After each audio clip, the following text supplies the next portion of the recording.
ఆంధ్రప్రదేశ్ రాష్ట్రంలో ఎక్కడ చూసినా ప్రతి ఊరు దగ్గర కనిపించే ఒక కొత్త నగరం అది జగనన్న కాలనీలు. ఓ రకంగా చెప్పాలంటే జగన్ సర్కార్కి అతిపెద్ద పేరు వచ్చేటువంటి పథకం అదే.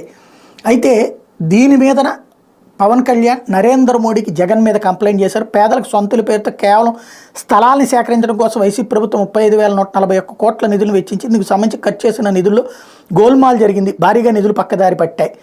ఇందులో విశేషం ఏంటంటే వీళ్ళే చెప్తున్నారు ఇప్పుడు 35,000 కోట్ల రూపాయలు ఖర్చు పెట్టారు పేదల కోసమని పవన్ కళ్యాణ్ గారే ఒప్పుకున్నట్టయింది. పేదలకు సంబంధించి ఇళ్ల నిర్మాణ ప్రాజెక్టు వ్యయం 1,75,421 కోట్లు. అయితే ప్రభుత్వం మాత్రం 91,503 కోట్లుగా చెప్తుంది. ఈ అంశంలో అనేక సందేహాలు ఉన్నాయి. ప్రభుత్వం ఇళ్ల నిర్మాణ ప్రాజెక్టు వ్యయం 1,75,421 కోట్లు అన్నది పవన్ కళ్యాణ్ అంచనా. ప్రభుత్వం చెప్తుంది 91,503 కోట్లు. అంటే తక్కువకే చేస్తున్నట్టు కదా. మరి ఇంకా అందులో అనుమానం ఏంటి? అప్పుడు తిన్నట్టు అవుతుంది. ఇళ్ల విషయంలో ప్రభుత్వం పేదలను మోసం చేయడమే కాకుండా ప్రజాధనాన్ని పూర్తిగా దోపిడీ చేసినట్టు కనిపిస్తుంది. ఇళ్లకి స్థలం ఇచ్చారు, వాళ్ళకి దాంట్లో ప్రజల సొమ్ము ఎట్లా దోపిడీకి గురవుద్దో అర్థం కాదు.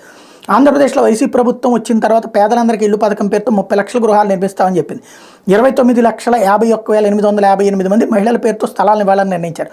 అయితే వాస్తవంలో 21,87,985 మందికే పట్టాలకు లబ్ధాన్ని గుర్తించారు. క్లియర్ అది. అంటే 21 లక్షలు, ఒకటి కాదు రెండు కాదు అనుకోవడం. మనం లక్ష్యం పెట్టుకుంటాం, ఈ ఏడాది 3వ స్థానానికి వెళ్ళిపోవాలి ప్రపంచంలో, లేకపోతే 2వ స్థానానికి వెళ్ళిపోవాలని. కానీ చివరికి మనం 5లో నుంచి 3 దగ్గరకు వస్తాం. అంతే తప్పించి ఒకేసారి వెళ్ళాం. ఆ లక్ష్యాన్ని పెట్టుకున్నారు. లక్ష్యం 29 లక్షలు అనుకుంటే 21 లక్షలకి ఇచ్చారు. అంటే 21 లక్షలేం ఆషామాషి కాదు. దాంట్లో అవినీతి ఏమవుతుంది? ఇదే సమయంలో కేంద్ర ప్రభుత్వానికి PMAY అర్బన్ పథకం ద్వారా రాష్ట్రానికి విడుదల చేసిన 14,366 కోట్లు.